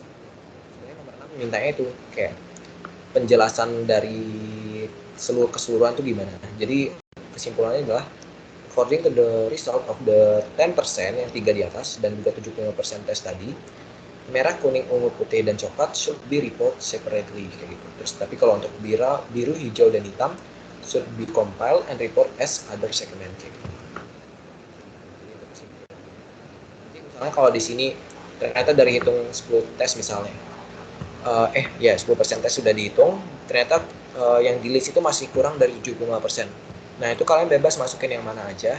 Sebenarnya yang dimasukin adalah yang paling sebenarnya nanti di PPT dosen tuh ada yang paling mirip secara produk itu yang bakal dimasukin lagi supaya nilainya tuh memenuhi 75% kayak gitu. Jadi kayak awalnya di sini misalnya birunya ini totalnya misalnya nggak memenuhi 75%. Birunya dimunculin walaupun di atasnya itu nggak memenuhi 10% tes. Sebenarnya lebih ke tujuannya untuk memenuhi 75% yang ada di sini. Jadi biru tetap di report secara terpisah walaupun dia nggak memenuhi 10% tes kayak gitu. Intinya seperti itu. Kalau kamu lebih detail mengenai segmen reporting bisa baca PPT dosen aja sih. Sebenarnya itu lebih lebih ke gambar aja flow-nya gimana kayak gitu. Karena emang nggak serumit itu untuk segmen reporting. Oke. Nah ini juga yang teori banget sebenarnya untuk yang ini. Jadi sebenarnya ini bisa kalian baca banget. Jadi kita tuh mengenal kalau di dalam ini di dalam AKL ini, bentar gue bukain aja deh. Ini sebenarnya ada tesnya juga untuk yang week terakhir ini. Nah, jadi kita juga mengenal yang namanya joint control kayak gitu. Jadi intinya ada satu perusahaan itu yang dipegang kendalinya sama dua perusahaan yang berbeda atau lebih kayak gitu. Tapi intinya masing-masing perusahaan itu harus memiliki besar pengaruh yang sama atau kendali yang sama kayak gitu. Jadi nggak bisa satu perusahaan doang yang mengambil keputusan kayak gitu. Nah itu disebut sebagai joint control kayak gitu. Nah, ini ada step-step untuk menilainya kayak gitu. Jadi kayak apakah misalnya pengaturan kontrak memberikan semua pihak mengendalikan pengaturan secara kolektif. Kalau enggak berarti bukan joint control. Kalau iya lanjut dulu ke step 2. Ini kalau iya lagi berarti joint control kayak gitu. Terus di sini juga tuh selain joint control kita juga belajar mengenai joint venture. Ini lebih dalamnya mengenai joint control sih sebenarnya. Ada joint operation sama joint venture kayak gitu. Jadi dari joint control tadi itu apakah si perusahaan itu membentuk unit usaha terpisah untuk menjalankan kepentingan mereka berdua itu kayak gitu, kayak kerjasamanya mereka, atau enggak kayak gitu. Jadi itu bisa dibedain kayak gitu. Nanti ada yang dikategorikan sebagai joint venture, ada yang joint operation kayak gitu. Nah tes yang ada di sini nih, ini tesnya. Jadi kita perlu identify dulu joint arrangementnya apa aja kayak gitu. Terus kalau di sini tinggal dibaca aja sih, is the arrangement structure through a separate vehicle. Jadi apakah dia membentuk, sebenarnya intinya lebih ke membentuk perusahaan baru aja atau enggak kayak gitu. Kalau enggak, ya udah berarti joint operation. Tapi kalau ya, berarti masih lanjut dulu ke tes selanjutnya kayak gitu. Di tes selanjutnya, does the legal of form of the vehicle give the investor direct right to asset and obligation for liabilities in relation to arrangement. Kalau enggak, berarti lanjut tes. Kalau yes, berarti joint operation. Dan seterusnya sama sih. Sebenarnya lebih ke tipe pengujiannya aja yang beda. Tapi kata-katanya overall mirip sih. Apakah si kerjasama ini tuh mengasih hak kepada masing-masing pihak atas aset dan juga obligasi atau liabilities dari si anak yang dibentuk tersebut sih kayak gitu. Intinya kayak gitu. Tapi kalau dia tembus sampai tes terakhir itu masuknya ke joint venture kayak gitu. Ini gue singkat aja deh biar nggak kelamaan. Oke. Jadi di sini kan di sini udah jelas ya. Gue rangkum titik-titiknya aja nih. Misalnya di sini A dan B itu companies. Dia tuh bakal memprovide public and private construction service kayak gitu. Terus dia ngebangun contractual arrangement untuk pemerintah dalam membangun jalan di antara dua kota kayak gitu. Terus ya udah, terus di sini dia bilang dia ngebentuk separate vehicle yaitu entity Z. Jadi dari keduanya tuh ngebentuk vehicle kan, berarti dia masih lanjut ke sini kan, berarti masih lanjut ke tes selanjutnya. Udah kita lanjut ke tes selanjutnya. Terus ya udah kita di sini kita langsung baca yang ini aja. The contractual arrangement between A and B provide that the right to all assets required to carry out activities in the arrangement are divided by parties on their share in the arrangement. Jadi dari contractual arrangementnya itu dia tuh dikasih hak untuk semua aset gitu yang aset yang dihasilkan dari aktivitinya itu dibagi sesuai dengan arrangement dari masing-masing pihaknya kayak gitu. Terus di nomor 2, the parties have multiple responsibilities untuk seluruh kewajiban operasional dan keuangan. Berarti mereka berdua bertanggung jawab terhadap kewajiban operasional dan keuangan dari masing-masing yang timbul dari entity Z itu. Kayak gitu. Jadi tergantung dari partisipasi mereka. Terus di sini juga laba dan rugi yang dihasilkan dari aktivitas pengaturan dibagi oleh A dan B berdasarkan bagian partisipasi mereka dalam pengaturan kayak gitu. Nah, jadi sebenarnya kalian udah bisa identifikasi dari sini aja sih, dari 3 ini. Biasanya umumnya bentuk cara ngejawab itu ada kayak gini, bisa juga menggunakan tes yang panjang tadi atau ini aja, menggunakan tabel yang kriteria kayak gini. Ini gue ngikutin template dari Asdos aja. Di sini kayak yang pertama tuh apakah terdapat pemisahan atau pembentukan badan usaha? Ya, terdapat kan. Awalnya yaitu entitas Z. Terus kita ditanya lagi apakah entitas memiliki hak atas aset dan kewajiban terhadap liabilitas terpisah terkait dengan pengaturan. Di sana kan dijelasin ya kalau si A dan B itu memiliki hak ini ya, hak atas aset dan juga liabilitas si entitas Z kayak gitu. Ya udah, berarti kalau udah kayak gitu nih berarti di yes kan, berarti langsung ke join operation sebenarnya. Dari yang pertanyaan kedua tuh udah langsung join operation. Nah, ini berarti untuk yang ini sebenarnya ini ya juga karena di sini yang di nomor 3 tuh yang ngaruhnya. Jadi dia profit sama loss-nya langsung dibagi, bukan langsung dibagi sih, si pihak A dan B itu punya hak tergantung dari masing-masing partisipasi mereka kayak gitu. Jadi secara net asset mereka juga punya hak atas net asset yang dimiliki sama entitas Z kayak gitu. Jadi kesimpulannya dari kriteria tes yang ada di sini dan juga yang bisa yang tadi gue tunjukin, itu tuh mereka tuh termasuk ke dalam joint operation kayak gitu. Lalu soal itu kan nanya ya, di nomor 2 itu tinggal di keterangan itu tinggal sebenarnya cuma catat gini aja sih, mengakui hak atas aset dan kewajiban atas liabilitas milik PT Z entitas Z serta laba operasi sesuai porsi partisipasi masing perusahaan. Oke. Jadi intinya kayak gitu ya untuk jawaban untuk nomor 1 dan 2. Jadi sebenarnya nggak panjang untuk yang teori ini. Yang panjang itu analisisnya aja sih mungkin yang kalian kadang agak ragu-ragu kayak gitu. Jadi yang bisa dipahami. Oke. Ya udah, cukup soalnya. Sampai sini ada yang ditanya dulu nggak guys?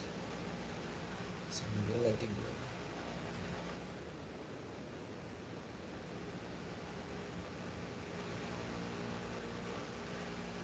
Oke. Jadi kalau nggak ada, gua kayak gue stop sih.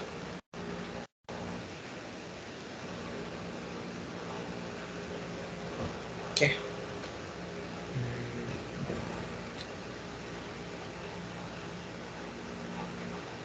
Oke, yaudah. Berarti sekian sih untuk spamen malam ini. Nanti kalau yang terkait revision nomor 1, aduh gue kayaknya ada ceroboh, nanti gue revisi langsung dari ini aja ya, dari sheetnya. Nanti kan perhatiin di sana aja. Tapi overall sesuai yang gue jelasin tadi kok.